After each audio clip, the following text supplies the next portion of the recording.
Is football about the magic or the money? The outrage that followed the announcement of a European Super League and its rapid collapse may make you think it is still the magic. But without the money, where does the game go? Fans, players, a prime minister, a prince all condemned the idea, and it went away just like that. What's been learned from a dramatic week in European football? This is Roundtable.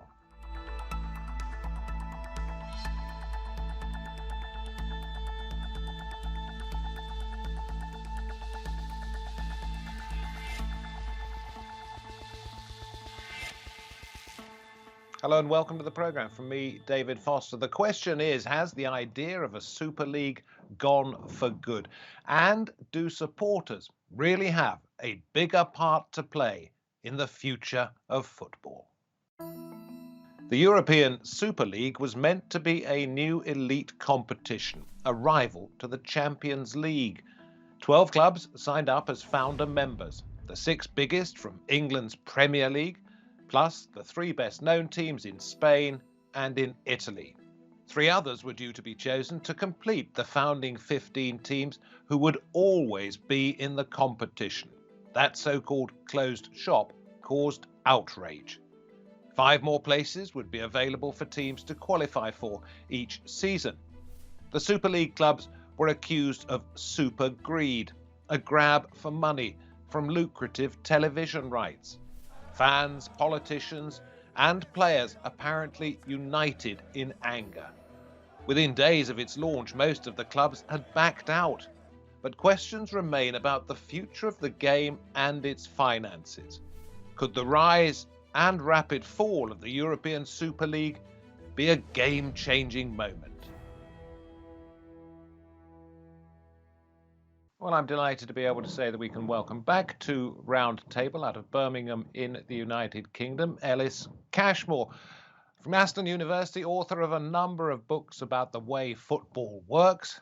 We go to London and say hello once again to Declan Ahern, Valuations Director at Brand Finance, who knows how the money moves in the game. And also in London, we're joined by Chris Deeley, editor at 90 Min, which says it reports on football through the eyes of the fan. Well, blink and you missed it, the demise of the European Super League. Let me ask you, first of all, Ellis, surprised that it went so quickly? Mystified as well. I first heard about it on Sunday afternoon. By Wednesday morning, it was all finished. And what's so astonishing about this is, of course, that this whole project would have taken perhaps best part of 3 years to put together. And yet they were suddenly caved in within 72 hours. I find the whole thing very mysterious, and I'm sure that it hasn't gone away. So why did it happen? Not why did it start, but why did it end? Because a group of clubs that are in the popular imagination wealthy, rich beyond compare, and fabulously glamorous are actually either broke or very near broke. And so they wanted a way of getting money in double quick time to dig themselves out of debt. And so they gathered together, got around a table and thought, well, one way we can do this is going it alone. And if we can attract some big time broadcasters, perhaps established broadcasters or streaming platforms, and interest them in something like the Indian Premier League in cricket, and get the best players in the world playing each other on a regular basis and showing every game televised, and paying stupendously well, we can perhaps get fans to part with their hard-earned money. After all, fans have a pretty good tradition with spending money. However high the price is, they'll find the money somewhere. And we'll put this on, and we'll put it on a platform, and we'll see how the rest of the football organizations around the world react. But I'm just wondering, and this one will go to Chris, but each one of you can chip in. Where was the misjudgment? If it took all this time in the putting it together, 3 years, Ellis reckons, maybe a bit more. Why did it go so wrong, Chris? I mean, the short answer is hubris. You've got Florentino Perez, who is a 74-year-old man, explaining to us all about how young fans don't want these smaller games. Young fans want this. Young fans don't want the other. When the fact is, he doesn't know that. He's read a couple of studies, maybe, but it's come from a place of ignorance and greed. And legally, it's very, very hard to enforce. It's always been very, very hard to enforce. The players have been threatened with not being able to play at World Cups, not being able to play in their domestic leagues, and that's something that matters a lot to them. So they're saying this is a distinct change in our contractual situation. The players aren't allowing it. For example, the British envoy to the UAE, I think the Times reported today, warned that City shouldn't be, because obviously they're a kind of UAE backed club, warned that it would be better if City weren't involved in the competition. Just pressures, legal pressures and political pressures were almost always made it a non-starter, and it's bizarre that that wasn't obvious from the start. Well, was this fan power? We'll come back to something that Florentino Perez said a little bit later in the program. But was this fan power? I think that's been overstated. I think that's frankly a convenient excuse for clubs who are backpedaling once they've realised that they've basically got involved in something that's run away from them. There's a handful of teams. I think City and perhaps Chelsea were among them who really joined up to this at the last minute. Were kind of pushed into this, essentially saying, "Well, everyone else is in this now, so we kind of have to be. We kind of might as well get on the boat." But no, they're embarrassed of saying we've done this because we care about our fans. We've done this because we listen to our fans. I think honestly, it played a part, but I think it's really just a convenient excuse. Okay. So if it wasn't the fans, why would a prime minister? Why would Prince William, the Duke of Cambridge, get involved? Why would there be so much hysteria around all of this? And Declan, I know you're involved in the finance, but you've got a feel for football as well. Why the hysteria around this if it wasn't the fans that put a stop to it? Well, quite frankly, I would argue that the fans were a large part of it. But insofar as the timing of this announcement was so poor, irrespective of how much planning has gone into it, if you consider the year that everyone's had, multiple people being furloughed, the whole impact of COVID on the wider economy, clubs further down the football pyramid facing huge financial pressures, and all of a sudden now we've got the top 12 kind of richest, wealthiest clubs in the world trying to deepen their pockets even further. And I think that was done in very poor taste. So you reckon the fans have got some power in all of this? And if so, where does that leave them now?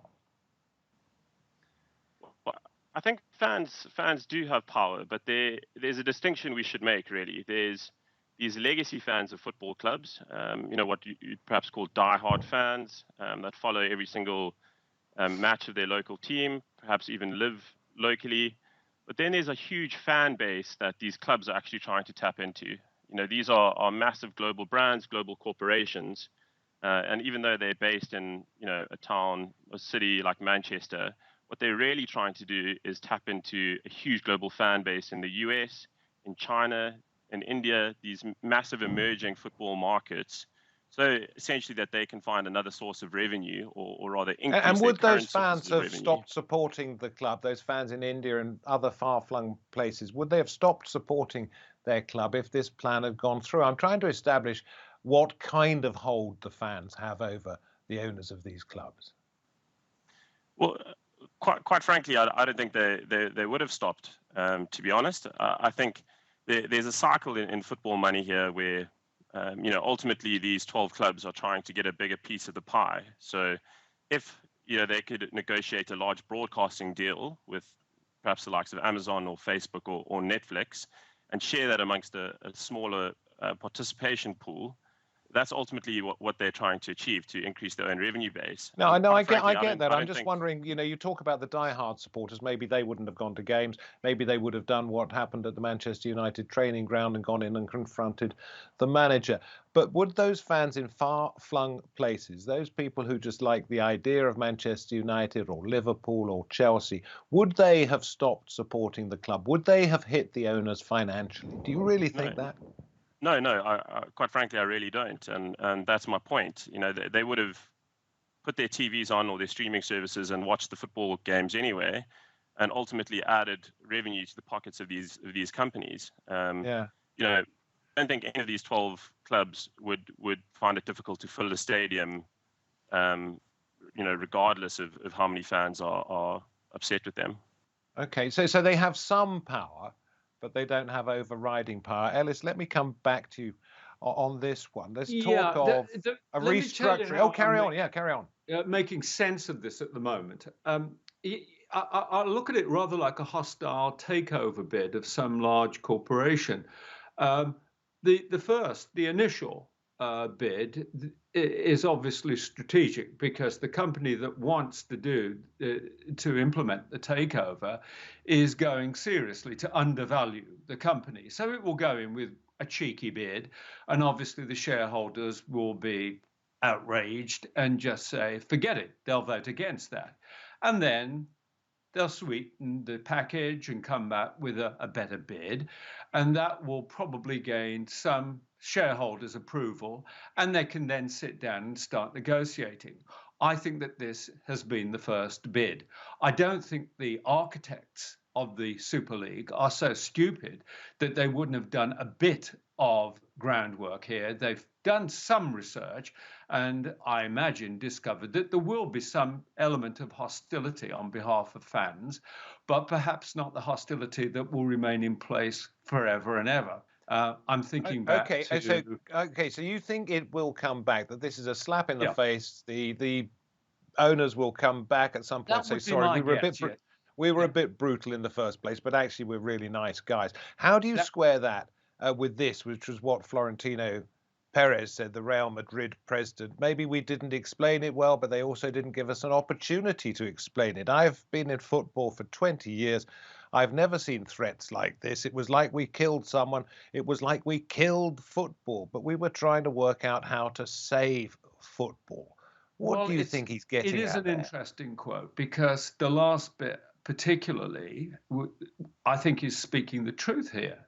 He's trying to figure out a way he can save, perhaps not football, but certainly save Real Madrid and Barcelona. Barcelona, by the way, is a club that has a debt that we don't actually know the full extent of it, but they reckon, best estimates, it's about 488 million euros. They're paying Lionel Messi 71 million euros a year. How does that add up?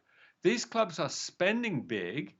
It's a kind of an arms race, and they're paying players whatever they want now, and they're spending themselves out of business. So what Perez is saying is that we can't go on like this. If we are going to provide fans with the best quality players in the world, then we're going to have to find a way of generating more income to keep up with this. And so let me ask Declan this one, if I may, Alice. That's a really interesting point.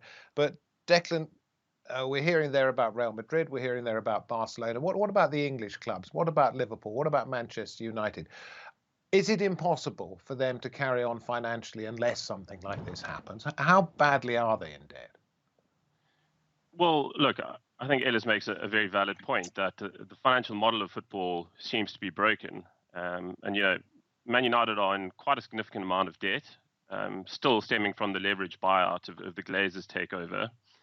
However, I think they're probably looking at the wrong side of the balance sheet. At the moment, they're looking to increase revenues and diversify their revenue sources, even at the eye of fans and some of these decisions, when, as Ellis rightly points out, they are paying millions and millions and millions of pounds in player salaries, player acquisitions, and quite frankly, the maths just doesn't add up.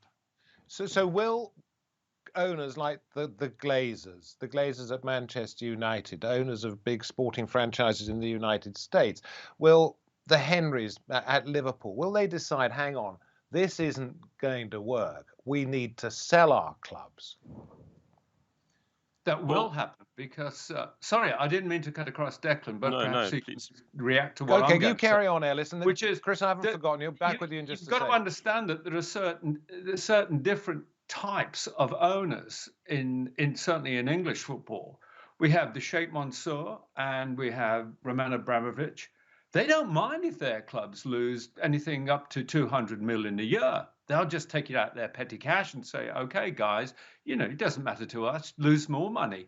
On the other hand, the John Henrys and the Glazers are thinking, well, back home, our football clubs, NFL clubs in particular, make money. So what are we doing over here, hemorrhaging money, when we could be actually using a different business model and at least breaking even?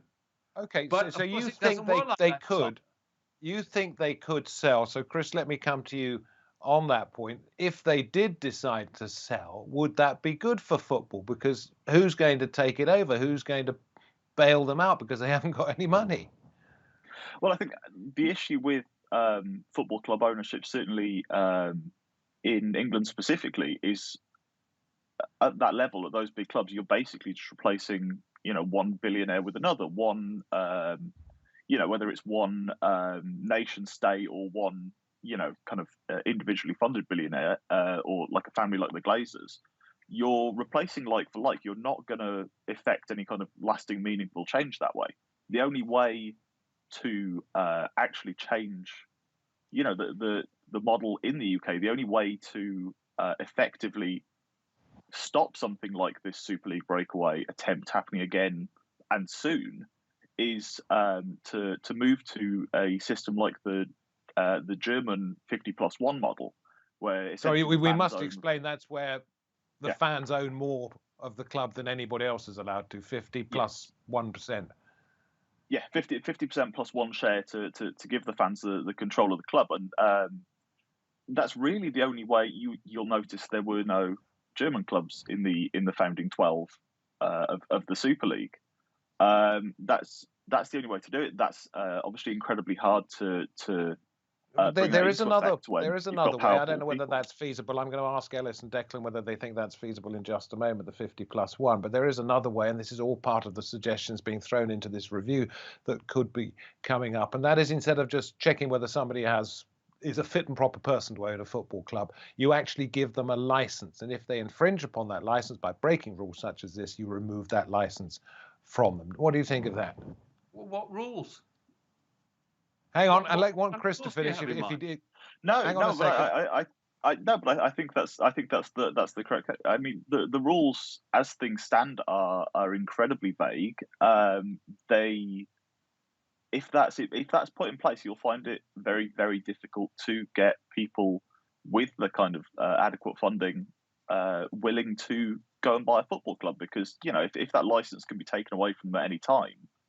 They're going to be incredibly reluctant to, start pumping hundreds of millions of pounds into a football club, knowing that, actually, if we do something, if we act on our own, if we act what we think is in our own best interests.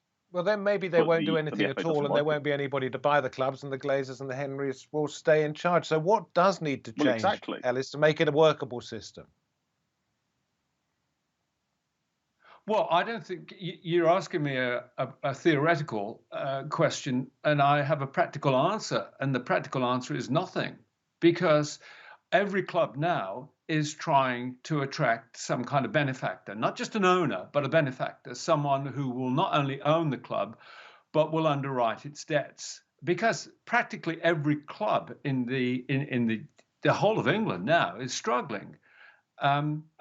The reasons for this are historical. I mean, we have to go back to the early 90s and the formation of the Premier League. Let's not forget the Premier League's design was to try to ring fence in broadcasting money, so it didn't have to redistribute the money amongst all 92 league clubs, which was how they did it historically. So when the Premier League was formed, it was actually a method of saving them money and then cutting the other remaining three leagues adrift. So but it didn't work, did it? Well, it didn't work for what? We'll let the others reason? go.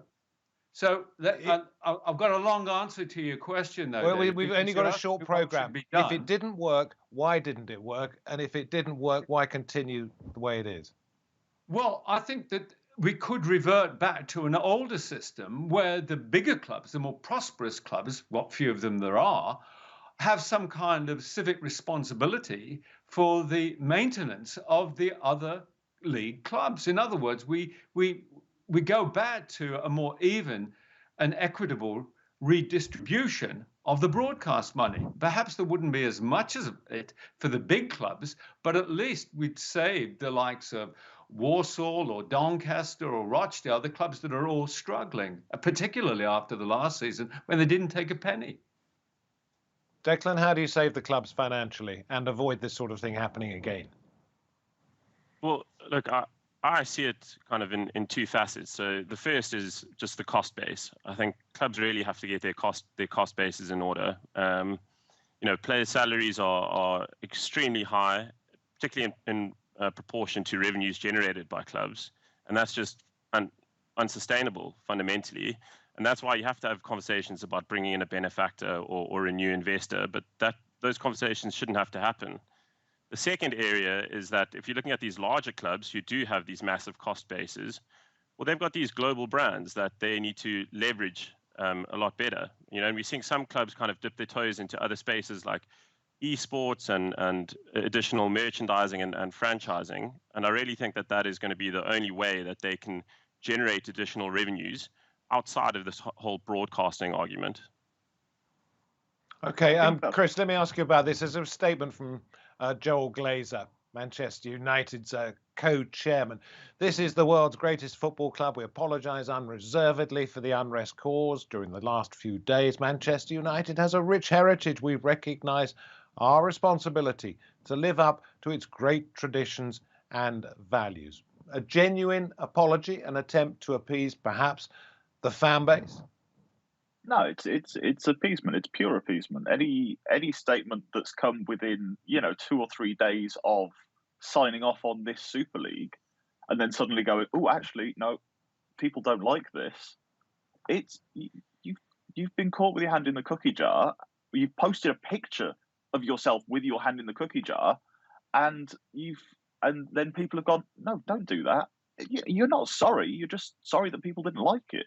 It's absurd, and John Henry's statement the same. Okay, so the fans may well have had some influence on this, but unless it changes to the 50+1 German model or something similar, they won't have the ultimate power. Do you think they've won anything long term in this, Chris?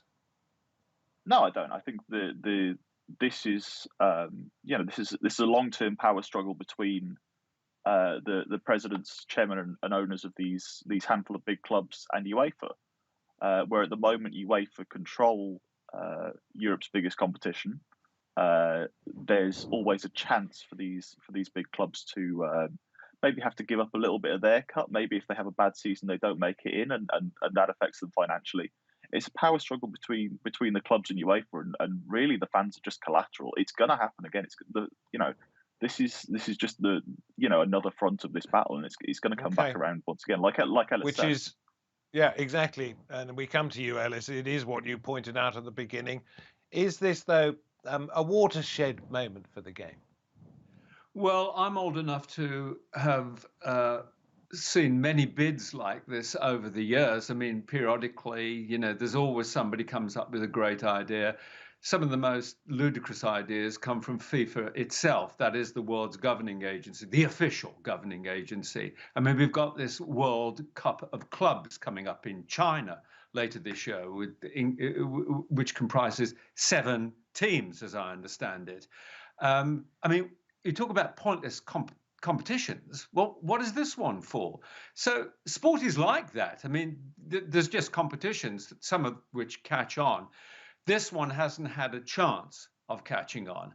My own belief is that the fans have had their say, but they can be won over. I can remember when the fans of Manchester United were rioting in the streets practically because the Glazers were taking over their club. Now they've forgiven them, and the Glazers are the guys in charge. And here we've just heard that they're apologising.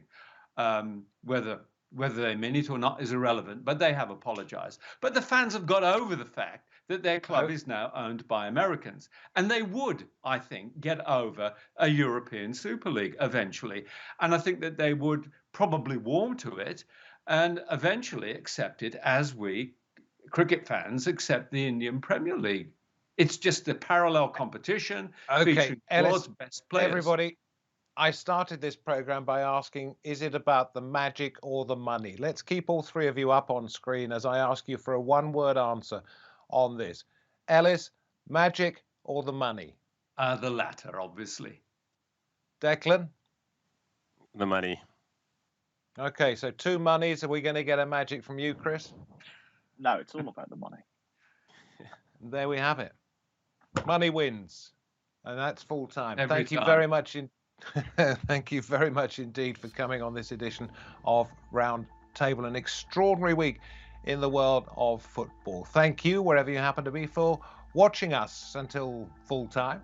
We appreciate your company. Hope to have you next time. Till then, bye-bye.